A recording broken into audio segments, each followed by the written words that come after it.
The day succeeding this remarkable midsummer night proved no common day. I do not mean that it brought signs in heaven above, or portents on the earth beneath. Nor do I allude to meteorological phenomena, to storm, flood, or whirlwind. On the contrary, the sun rose jocund with a July face.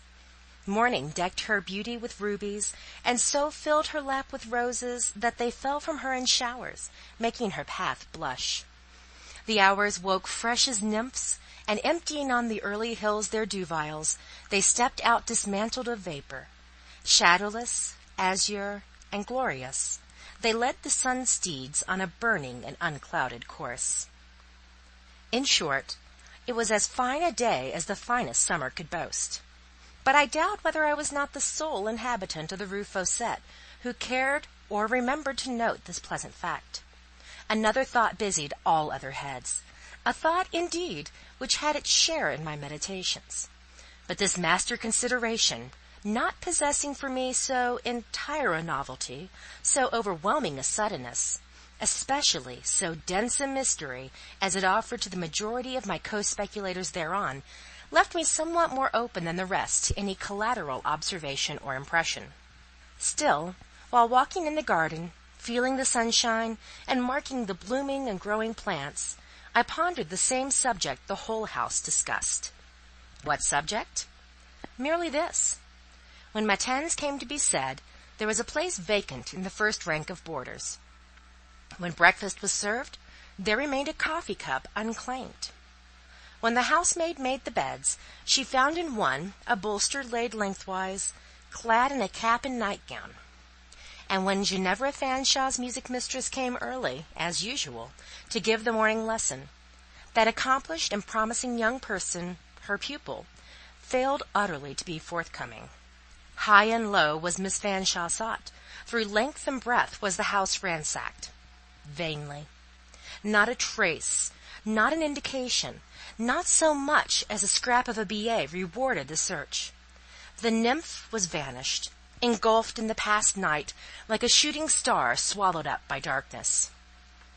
Deep was the dismay of the surveillant teachers, deeper the horror of the defaulting directress. Never have I seen Madame Beck so pale or so appalled. Here was a blow struck at her tender part, her weak side. Here was damage done to her interest. How, too, had the untoward event happened? By what outlet had the fugitive taken wing? Not a casement was found unfastened, not a pane of glass broken. All the doors were bolted secure. Never to this day has Madame Beck obtained satisfaction on this point, nor indeed has anybody else concerned, save and excepting one, Lucy Snowe, who could not forget how, to facilitate a certain enterprise, a certain great door had been drawn softly to its lintel, closed indeed, but neither bolted nor secure. The thundering carriage and pair encountered were now likewise recalled, as well as that puzzling sight, the waved handkerchief. From these premises, and one or two others, inaccessible to any but myself, I could draw but one inference. It was a case of elopement. Morally certain on this head, and seeing Madame Beck's profound embarrassment, I at last communicated my conviction. Having alluded to Monsieur de Hamel's suit, I found, as I expected, that Madame Beck was perfectly au fait to that affair. She had long since discussed it with Mrs. Cholmondeley, and laid her own responsibility in the business on that lady's shoulder. To Mrs. Cholmondeley and Monsieur Bassompierre she now had recourse. We found that the Hôtel Crécy was already alive to what had happened. Ginevra had written to her cousin Paulina, vaguely signifying hymeneal intentions. Communications had been received from the family of de Hamel. Monsieur de Bassompierre was on the track of the fugitives. He overtook them too late. In the course of the week, the post brought me a note. I may as well transcribe it. It contains explanation on more than one point. Dear old Tim, short for Timon. I am off, you see, gone like a shot. Alfred and I intended to be married in this way almost from the first. We never meant to be spliced in the humdrum way of other people, Alfred has too much spirit for that, and so have I, Dieu merci. Do you know, Alfred, who used to call you the dragon, has seen so much of you during the last few months that he begins to feel quite friendly towards you. He hopes you won't miss him now that he has gone. He begs to apologize for any little trouble he may have given you. He is afraid he rather inconvenienced you once when he came upon you in the grenier, just as you were reading a letter seemingly of the most special interest. But he could not resist the temptation to give you a start. You appeared so wonderfully taken up with your correspondent. En revanche, he says you once frightened him by rushing in for a dress or shawl or some other chiffon at the moment when he had struck a light and was going to take a quiet whiff of his cigar while waiting for me. Do you begin to comprehend by this time that Monsieur le Comte de Hamel was the nun of the attic, and that he came to see your humble servant? I will tell you how he managed it. You know he has the entree of the Athénée, where 2 or 3 of his nephews, the sons of his eldest sister, Madame de Massy, are students. You know the court of the Athénée is on the other side of the high wall bounding your walk, the Allée Défendue. Alfred can climb as well as he can dance or fence. His amusement was to make the escalade of our pensionnat by mounting, first the wall, then, by the aid of that high tree overspreading the Grand Berceau, and resting some of its boughs on the roof of the lower buildings of our premises, he managed to scale the first class and the Grande Salle. One night, by the way, he fell out of this tree, tore down some of the branches, nearly broke his own neck, and after all, in running away, got a terrible fright, and was nearly caught by 2 people, Madame Beck and Monsieur Emmanuel, he thinks, walking in the alley. From the Grande Salle, the ascent is not difficult to the highest block of the building, finishing in the great garret. The skylight, you know, is, day and night, left half open for air. By the skylight he entered. Nearly a year ago I chanced to tell him our legend of the nun. That suggested his romantic idea of the spectral disguise, which I think you must allow he has cleverly carried out. But for the nun's black gown and white veil, he would have been caught again and again, both by you and that tiger Jesuit, Monsieur Paul. He thinks you both capital ghost-seers and very brave. What I wonder at is rather your secretiveness than your courage. How could you endure the visitations of that long spectre, time after time, without crying out, telling everybody, and rousing the whole house and neighborhood? Oh, and how did you like the nun as a bedfellow? I dressed her up. Didn't I do well? Did you shriek when you saw her? I should have gone mad, but then you have such nerves, real ironed and bend leather. I believe you feel nothing. You haven't the same sensitiveness that a person of my constitution has. You seem to me insensible both to pain and fear and grief. You are a real old Diogenes. Well, dear grandmother, are you not mightily angry at my moonlight flitting and runaway match? I assure you it is excellent fun, and I did it partly to spite that minx Paulina and that bear Dr. John, to show them that, with all their airs, I could get married as well as they. Monsieur de Bassompierre was at first in a strange fume with Alfred. He threatened a prosecution for détournement de mineur, and I know not what. He was so abominably in earnest that I found myself forced to do a little bit of the melodramatic, to go down on my knees, sob, cry, drench 3 pocket handkerchiefs. Of course, mon oncle soon gave in. Indeed, where was the use of making a fuss? I am married, and that's all about it. He still says our marriage is not legal because I am not of age, forsooth, as if that made any difference. But I am just as married as if I were 100. However, we are to be married again, and I am to have a trousseau. And Mrs. Cholmondeley is going to superintendent, and there are some hopes that Monsieur de Bassompierre will give me a decent portion, which will be very convenient, as dear Alfred has nothing but his nobility, native and hereditary, and his pay. I only wish uncle would do things unconditionally, in a generous, gentlemanlike fashion. He is so disagreeable as to make the dowry depend upon Alfred's giving his written promise that he will never touch cards or dice from the day it is paid down. They accuse my angel of a tendency to play. I don't know anything about that, but I do know he is a dear, adorable creature.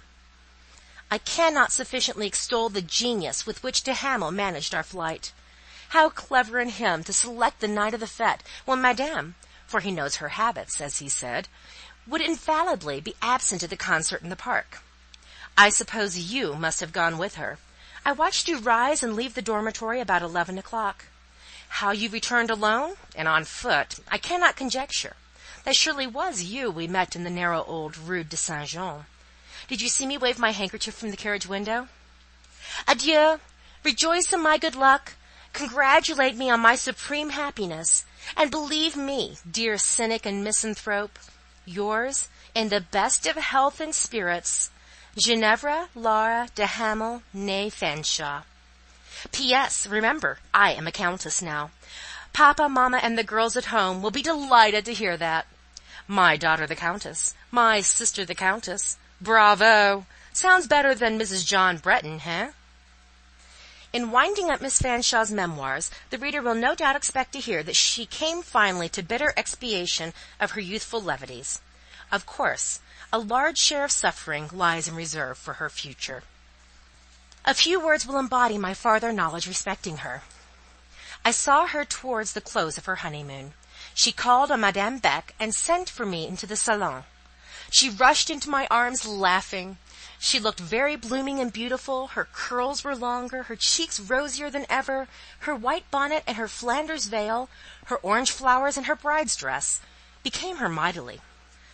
"I have got my portion," she cried at once. Ginevra ever stuck to the substantial. I have always thought there was a good trading element in her composition, much as she scorned the bourgeoise. And Uncle de Bassompierre is quite reconciled. I don't mind his calling Alfred a nincompoop. That's only his coarse Scotch breeding. And I do believe Paulina envies me, and Dr. John is wild with jealousy, fit to blow his brains out, and I'm so happy. I really think I've hardly anything left to wish for, unless it be a carriage and an hotel. And oh, I must introduce you to mon mari. Alfred, come here. And Alfred appeared from the inner salon, where he was talking to Madame Beck, receiving the blended felicitations and reprimands of that lady. I was presented under my various names, the Dragon, Diogenes, and Timon. The young colonel was very polite. He made me a prettily turned, neatly worded apology about the ghost visits, etc., concluding with saying that the best excuse for all his iniquities stood there, pointing to his bride. And then the bride sent him back to Madame Beck, and she took me to herself, and proceeded literally to suffocate me with her unrestrained spirits, her girlish, giddy, wild nonsense. She showed me her ring exultingly. She called herself Madame la Comtesse de Hamel, and asked how it sounded a score of times. I said very little. I gave her only the crust and rind of my nature. No matter, she expected of me nothing better. She knew me too well to look for compliments.